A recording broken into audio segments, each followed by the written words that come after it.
Welcome to sunny Hawke's Bay. It's a blast. I always say a little prayer when we land. Don't like flying.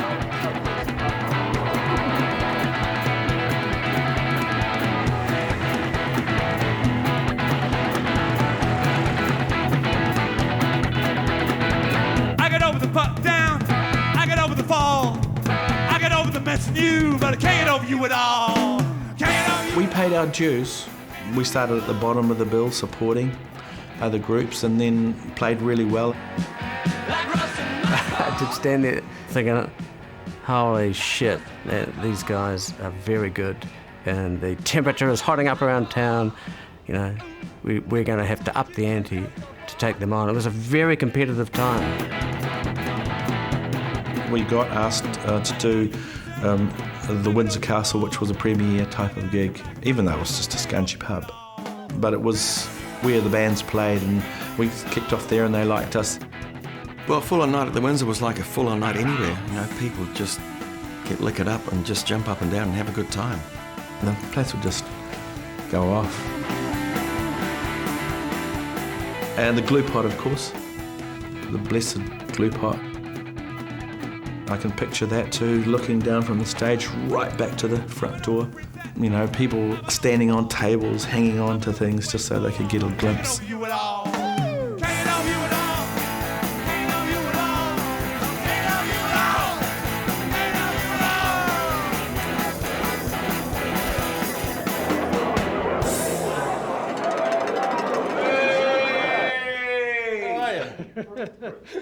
Nice to see you guys.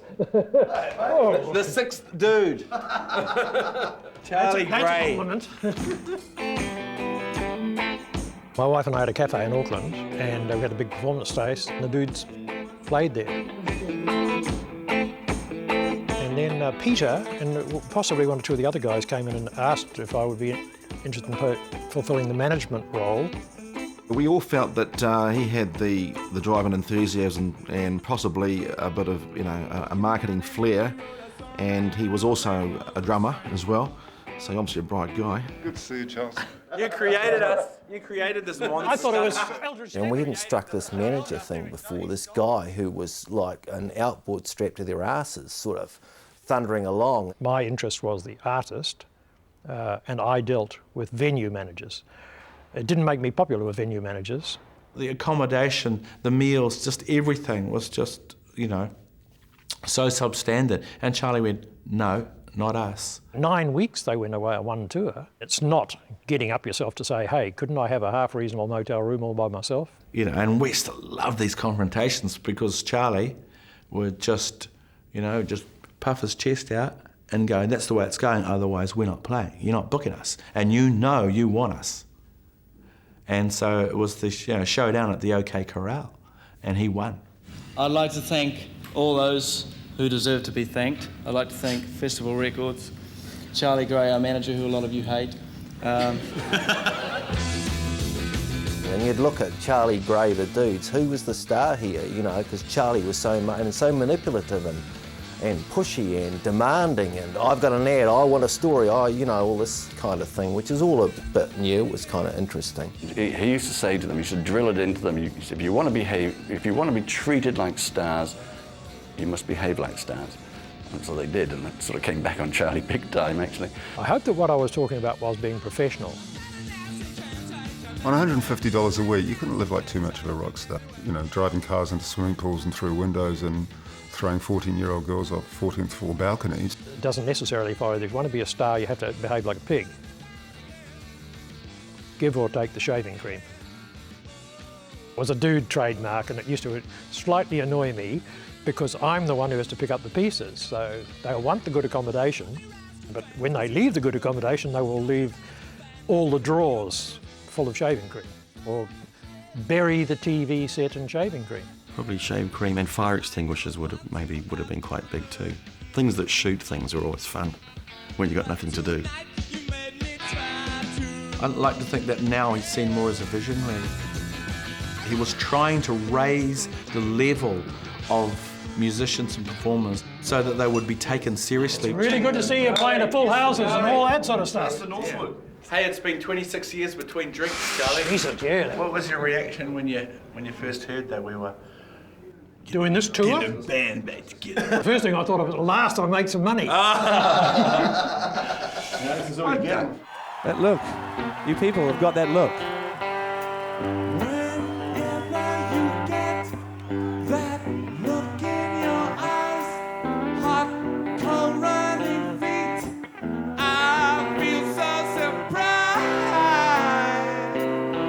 That look in your eyes is I love that track. It's like a ballad, you know, but it's a heavy ballad. And now I'm just like the sunrise. Oh, that look in your eyes.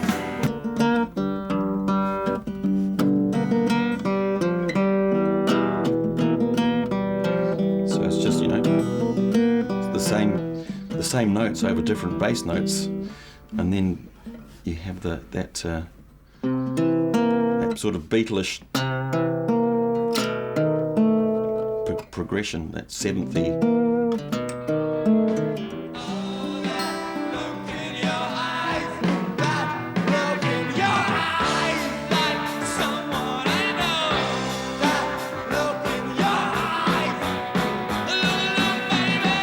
Obviously pretty Beatles influenced, and again sort of love and heartbroken, all that sort of stuff.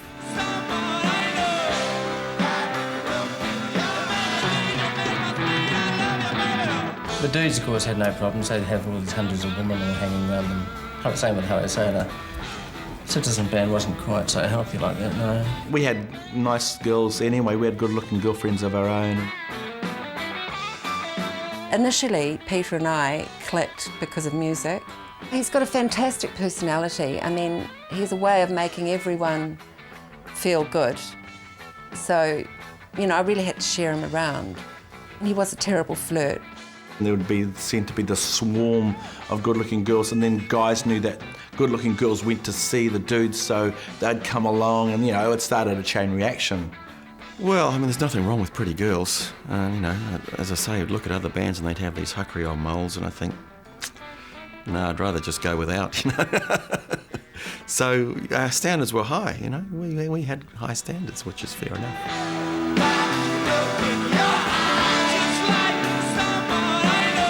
I mean, he was gorgeous looking. You know, his eyes, yeah, that's what I remember getting me. Big, they used to be big, these big green eyes, you know, and his black hair and very pale skin. He was a friend and everything, and then I ended up going out with him and living with him. I was still at school. Quite different, really, compared to what most girls do.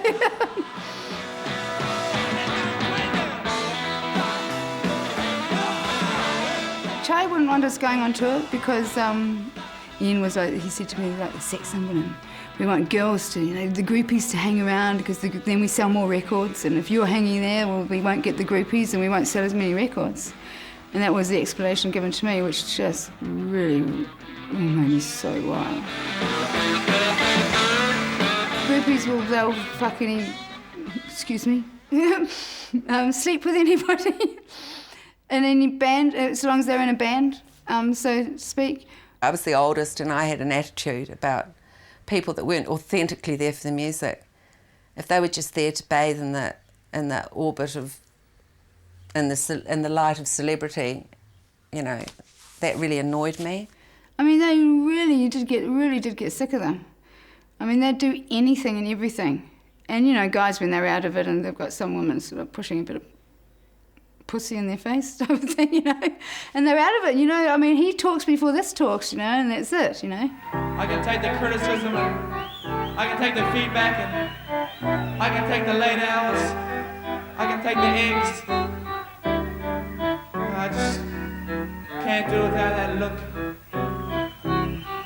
Oh, that look in your eye. We had the tight trousers and the boots. We were giving off a sexual vibe. We were young guys, full of hormones and rock and roll. That's what you do. So, yeah, we sold it, and it worked. And so as a result, we all went home happy.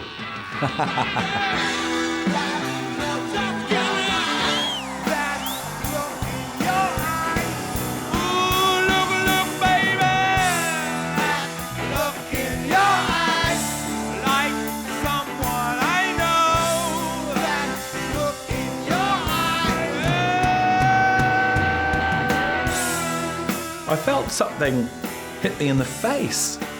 What the? There's a bra. First I thought it was maybe the crew, you know, or some sort of joke. But no, there's the girl who threw it was then exposing the, you know, unbridled assets. And I was like, hey, it was young as well. So, hey, well, I guess that's some form of compliment. Stop. Throw money. It's me, Dad. It's me, Dad. Come to me concert. Look at that. It was bloody amazing. Just looked like the dudes. Really? Amazing, yeah. Looked just like the dudes. Funny that, isn't it? I think you meant in a nice way.